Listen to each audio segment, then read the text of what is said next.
दोबारा एक लहर आई है टेररिज्म की, उसके ख़ात्मे के लिए ये नौजवान जो अपने खून का नजराना पेश कर रहे हैं, पूरी कौम इनको सलाम करती है।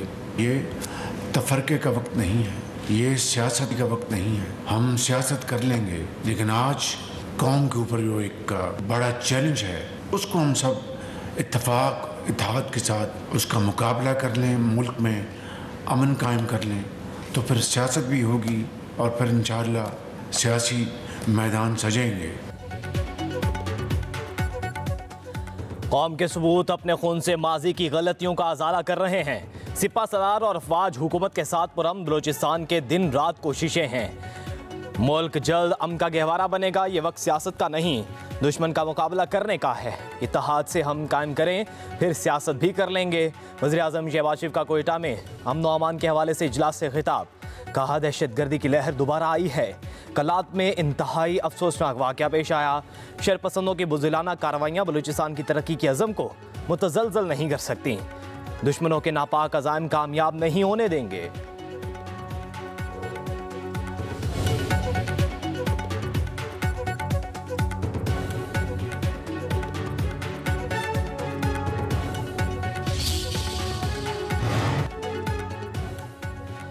वज़ीर-ए-आज़म शहबाज शरीफ से सऊदी फंड फॉर डेवलपमेंट के वफ़द की मुलाकात। वज़ीर-ए-आज़म ने सेहत, तवानाई, इंफ्रास्ट्रक्चर और तालीम के शोबों में ताउन को सराहा।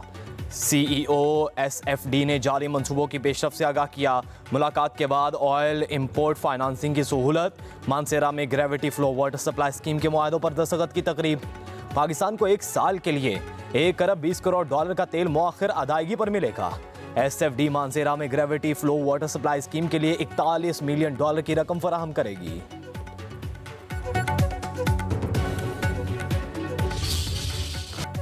Chief justice of Pakistan justice Yahya Afridi ने जजेस के ट्रांसफर को खुशाइन करार दे दिया।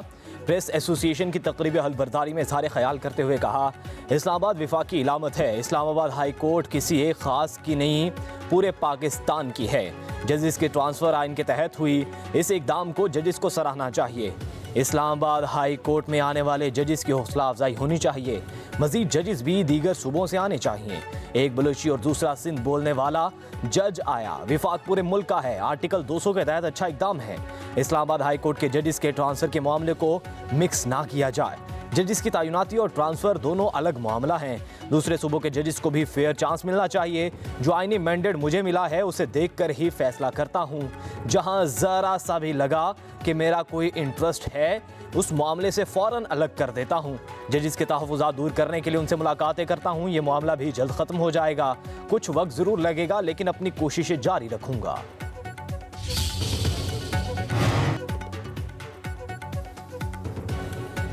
इस्लामाबाद हाई कोर्ट की इंतज़ामी कमेटी तब्दील। चीफ जस्टिस आमर फारूक इंतज़ामी कमेटी के चेयरमैन होंगे। सीनियर पियोनी जज जस्टिस सरफराज डोगर और जस्टिस खादिम हुसैन सोमरू इंतज़ामी कमेटी के मेंबरान मुकर्रर। जस्टिस सरफराज डोगर और जस्टिस आज़म महकमाना तरक्की कमेटी के अरकान होंगे।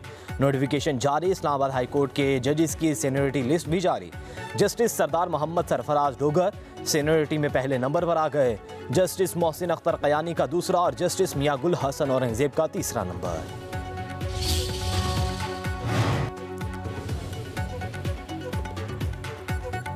बानी PTI का army chief general Syed Asim Munir को खत। दहशत गर्दी के खिलाफ जंग में फौज से इज़हार यकजहती लिखा। फौज रोजाना कुर्बानियां दे रही है, पूरी कौम फौज के साथ खड़ी है। आर्मी चीफ से जुडिशल कमीशन बनाने और पॉलिसियां तब्दील करने की दरख्वास्त। अडियाला जेल के बाहर मीडिया से गुफ्तगू में बानी PTI के वकील फैसल चौधरी ने खत की तफसील बताई। कहा, खत में बानी के 26वीं आईनी तरमीम, कानून की हुक्मरानी और 190 मिलियन पाउंड केस के फैसले का जिक्र किया। बानी PTI ने खत में लिखा, PTI के खिलाफ दहशत गर्दी के पर्चे हुए, छापे मारे गए, हुकूमत ने मईशत का बुरा हाल कर दिया, सरमायाकारी कम होती जा रही है।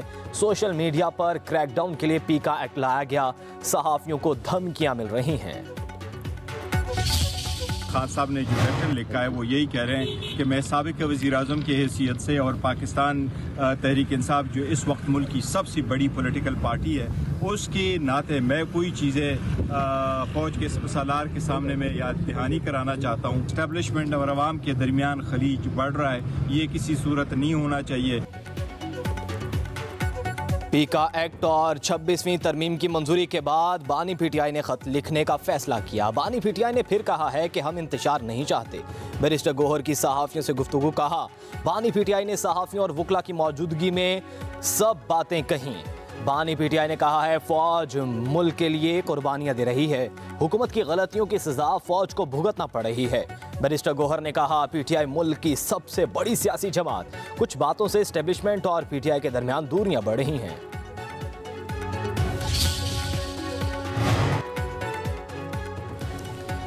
साबिक वज़ीर-ए-आज़म नवाज शरीफ और वज़ीर आला पंजाब मरीम नवाज से पंजाब असम्बली के अरकान की मुलाकात। अरकान असम्बली का वज़ीर आला पंजाब मरीम नवाज को बेहतरीन कारकर्दगी पर खराज तहसीन।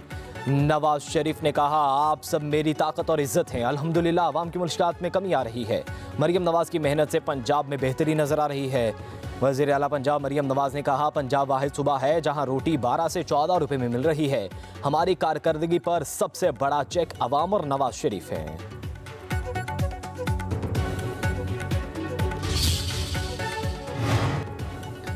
सिंध असेंबली ने ज़राई इनकम टैक्स 2025 तरमीमी बिल मंजूर कर लिया। एग्रीकल्चर इनकम टैक्स जनवरी 2025 से नाफिजुल अमल होगा। बिल में लाइव स्टॉक को शामिल नहीं किया गया।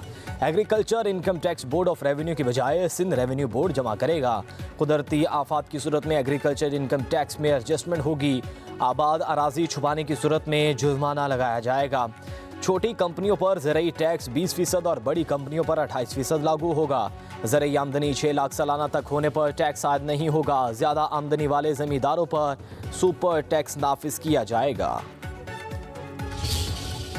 ये जिस जमात को पता नहीं है टैक्स दे रहे थे, जहां जैसे दूसरी जगहों पे FBR फेल होता है, हमारा भी रेवेन्यू डिपार्टमेंट फेल हो रहा था कलेक्ट करने में।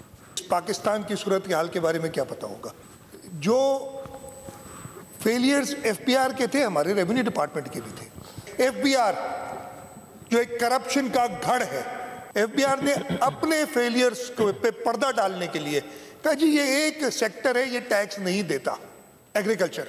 अब बाकी जो सेक्टर है उसमें माशाल्लाह इन्होंने सारी कलेक्शन कर ली है। वज़ीर आला सिंध सैयद मुराद अली शाह कहते हैं वफाकी हुकूमत ने हमें बंद गली में फंसा दिया, नहीं चाहते कि मुल्क डिफॉल्ट हो। FBR ने अपनी नाकामी छुपाने के लिए कहा कि ज़राई शोबा टैक्स नहीं देता। वज़ीर आला का सिंध असेंबली में इज़हार ख्याल। FBR को करप्शन का गढ़ करार देते हुए कहा FBR से टैक्सेस का अपना हदफ पूरा नहीं हो रहा। दीगर सूबों से बिल पास करवा चुके फिर हमारे ऊपर बंदूक लेकर खड़े हो गए कि मंजूर करो। वादे आप कर लेते हैं फिर सूबों पर दबाव डालते हैं। हम हुकूमत का हिस्सा नहीं, लेकिन जो लोग हुकूमत में हैं उन्हें भी सोचना चाहिए कि ऐसा ना करें।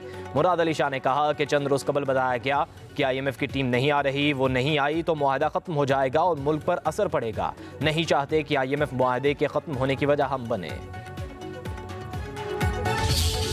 कोई जमींदार है ज़राई टैक्स देता है, अगर वो कोई अपनी कंपनी फॉर्म करेगा तो उस पर सिर्फ 5% बढ़ेगा, उसको 45% देने की जरूरत नहीं है। ज़राई टैक्स से जो भी आमदनी होगी वो हुकूमत सिंध